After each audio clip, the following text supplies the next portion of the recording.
যারা এই 17-18 বছর ফ্যাসিজমকে একটা 17-18 বছর তৈরি এমনি এমনি তো তৈরি হয়নি। এটার পিছনে অর্থনৈতিক শক্তি ছিল, এটার পিছনে মিডিয়া শক্তি ছিল, চারপাশ থেকে এটার পিছনে শক্তি ছিল। সেই শক্তিগুলোকে কিন্তু শক্তিগুলোকে যদি আপনি শাস্তির আওতা না নিয়ে আসতে পারেন, শুধু প্রধানমন্ত্রী শেখ হাসিনাকে আপনি এই ফাঁসির অর্ডার দিবেন, বিচার করবেন, কয়েকজনে বিচার করবেন, তাহলে কিন্তু নতুন করে আবার ফেসিজম তৈরি হবে। এখন ব্যাপার হচ্ছে ফেসিজম হওয়ার জন্য আমাদের সরকার কেন সবচেয়ে মূল দায়ী হচ্ছে, দেখেন যখন একটা সরকার যখন গঠন হলো, শপথ হলো, প্রথম দিন থেকে আমরা দ্বান্দ্বিক বস্তুবাদের দিকে ফিরে গিয়েছি। আমরা যদি প্রধানমন্ত্রী আমাদের এই বর্তমান সরকার পারতো এই যে দ্বন্দ্বটা তৈরি না করতে, দেখেন আপনি যখন ভাইয়ে ভাইয়ে দ্বন্দ্ব হয় তখন তৃতীয় পক্ষ শক্তিটার সুযোগ কাজে লাগায়। আপনি যখন সরকারি দল এবং বিরোধী দলের মধ্যে আপনি গণ অভ্যুত্থানে যারা নেতৃত্ব দিয়েছে যে ছাত্ররা এবং বিরোধী দল এখন বর্তমান জামাত, তাদের সাথে সরকারের যে দ্বন্দ্বটা তৈরি হয়েছে কোথা থেকে শুরু হয়েছে? জুলাই সনদ থেকে শুরু হয়েছে। সরকার পারত, সরকার এই জুলাইয়ের অর্ডারের মাধ্যমে যে দুইটা শপথ গ্রহণ করত, গণপরিষদ, আপনি কনস্টিটিউয়েন্ট অ্যাসেম্বলি, আপনি সংবিধান সংস্কার যেটা আপনি সেটার জন্য পরিশোধ করতেন, হয়তো আপনি সব পরিবর্তন না করতেন, আপনি যদি কিছুও পরিবর্তন করতেন তাহলে মানুষ একটা আশ্বস্ত হতো। কিন্তু আমরা সেটা দেখি না। আমরা দেখেছি ওনারা প্রথম দিনেই কনস্টিটিউয়েন্ট অ্যাসেম্বলি গণপরিষদের শপথটা ওনারা গ্রহণ করেন নাই। কারণ এবার ছাত্ররা আন্দোলন করেছে, ছাত্ররা কিন্তু বারবার বলেছে যে সাময়িক অসুবিধার জন্য আমরা ক্ষমা চাচ্ছি, রাষ্ট্র সংস্কারের কাজ চলছে। যে রাষ্ট্র সংস্কারের কাজ চলছে, যে বারবার ফেসিজম কেন তৈরি হয়, এটার জন্যই কিন্তু ছাত্ররা জীবন দিয়েছে, যে রাষ্ট্র সংস্কারটা করতে চায়।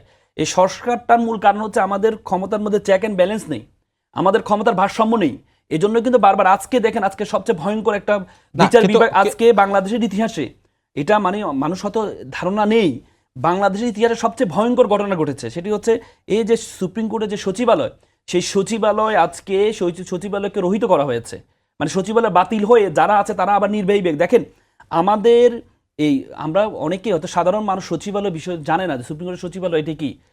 সুপ্রিম কোর্টের আমাদের বিচার এতদিন পর্যন্ত 2007 সালে আমাদের নির্বাহী বিভাগ থেকে বিচার বিভাগ আলাদা হয়েছে।